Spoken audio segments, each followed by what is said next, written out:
Oke, kita lanjut bagian kedua, supply dan demand analysis section 1.5.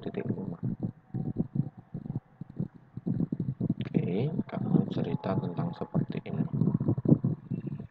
Kamu cerita tentang satu buah fungsi. Fungsi itu kayak sebuah mesin.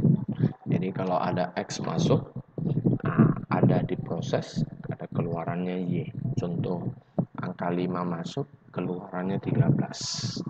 Ini artinya apa? Double and add 3. Double berarti kali 2 tambah 3. Kira-kira seperti itu. Ya.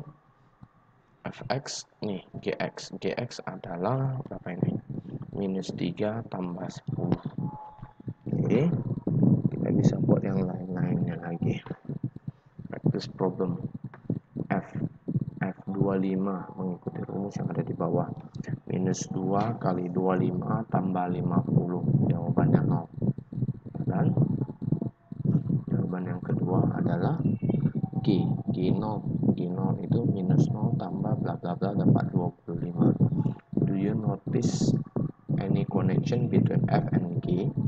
Yang ini tadi dapat jawabannya, yang di depan ini jadi jawabannya 0, di sini 0, jawabannya 25.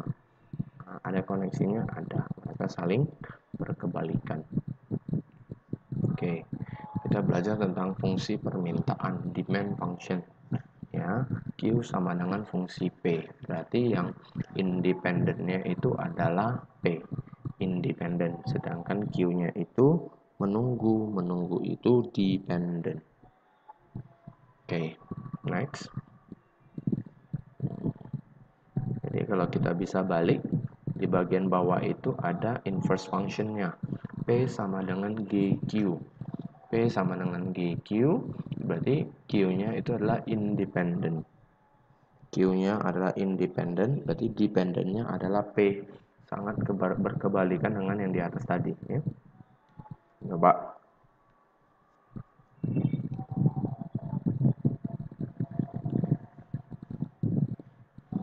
Oke, fungsi yang paling sederhana. P sama dengan AQ tambah P. Ya kan? Fungsi yang paling sederhana ini.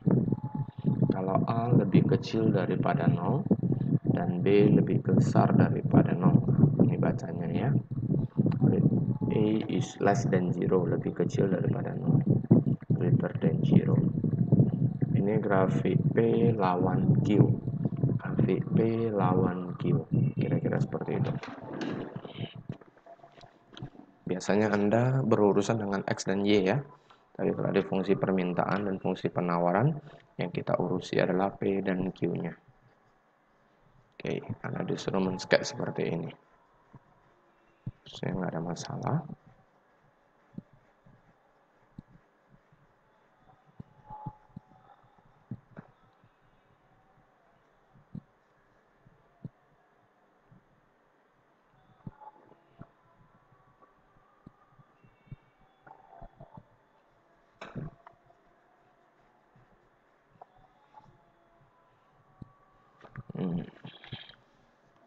Ini adalah bentuk umum daripada fungsi permintaan. Ya, di fungsi daripada permintaan bisa kita buat menjadi umum. Q itu tergantung daripada P, tergantung daripada Y, tergantung daripada PS, PC, dan AT. Jadi harga dan kuantitas yang kita beli itu bisa tergantung di dalam 6 macam ini. Ya kan? Q itu adalah kuantitas yang mau kita beri. P itu adalah harga. Jadi yang mempengaruhi itu sesuatu yang mau kita beli itu, sesuatu banyaknya barang yang mau kita beli itu pasti tergantung daripada harga kan. Nah, itu yang paling sederhana. Tapi bisa dihubungkan dengan ini. Include the incomes of consumers. Itu Y. The include the incomes, pendapatan daripada konsumennya, pendapatan dari konsumennya. Kadang dia tidak tanya harga lagi, tetapi memang kalau dia punya income yang besar, ya otomatis dia beli banyak kan, nggak masalah ya kan. Baru the price of substitutable goods. Nah, kalau mama-mama biasanya ini PS. Kalau dia membeli suatu barang dengan harga yang mahal, dia pasti cari segala sesuatu yang lebih murah, ya kan? Substitutable goods. Nah, PC. PC adalah complementary goods, ya kan? Kalau tadi PS itu dia mencari barang-barang yang sejenis. Gula tetap mencari gula, tapi merek A menjadi merek B, kira-kira seperti itu. Tapi kalau yang PC, dia udah beda lagi. Nah, PC ini beda lagi dia. Nah, digantikan, misalnya gula digantikan menjadi sari gula. Nah, itu menjadi lebih nggak bagus, ya kan? Baru A. A itu adalah advertising expenditure. Ada kadang-kadang orang membeli barang, dia tidak membutuhkan. Tapi karena iklannya menarik, dia membeli. Nah, kira-kira seperti itu. Dan terakhir yang agak susah dijelaskan adalah consumer taste. T. Consumer taste ini namanya suka-suka membeli, ya kan? Nah, pembelinya nengok, gua mau beli gitu. Nah, intinya tak bisa dijelaskan lagi itu. Nah, kira-kira gitu.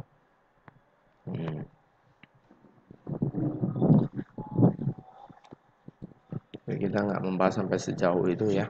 Kita membahas adalah P sama dengan AQ tambah B. Kira-kira seperti itu. Kemiringan.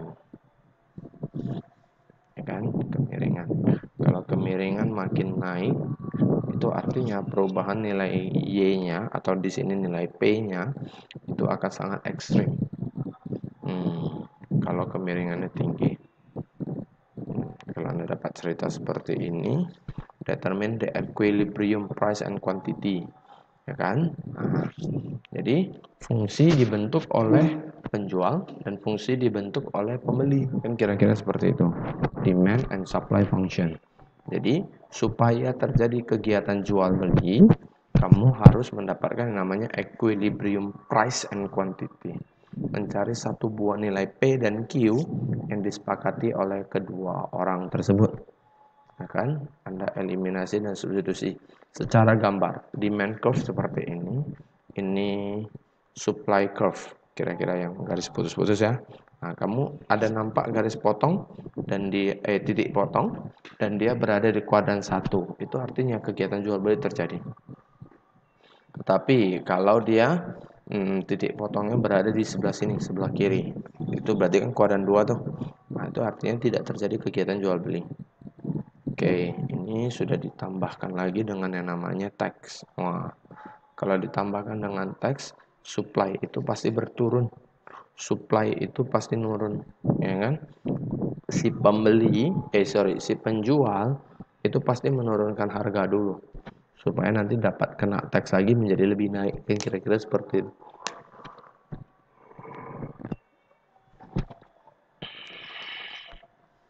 Next.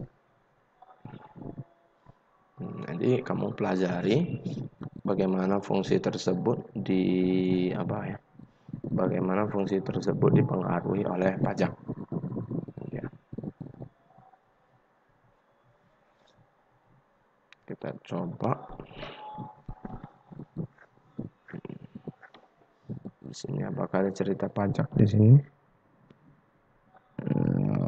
Belum. Oke, good.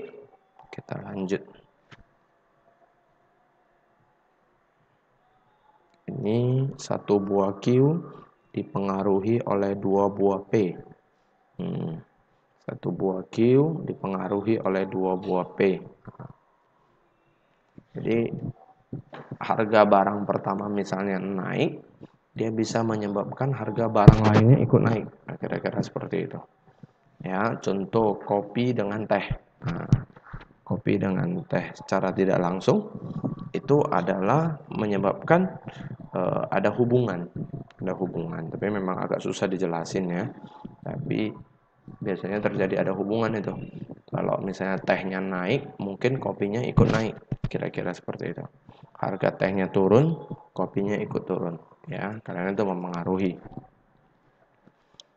Oke. Jadi kalau ada P1, P2, ingat ini adalah dua macam yang berbeda.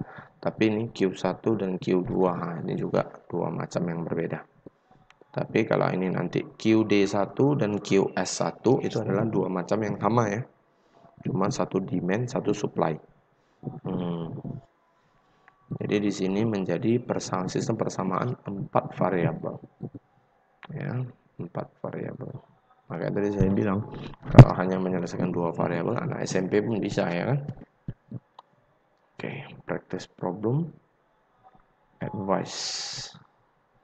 Ada advice ya. Ini kata-kata yang mungkin yang kamu lakukan. Oke, Anda disuruh evaluasi. Ini evaluasi artinya menghitung nilainya ya. Oke, tidak terlalu sulit.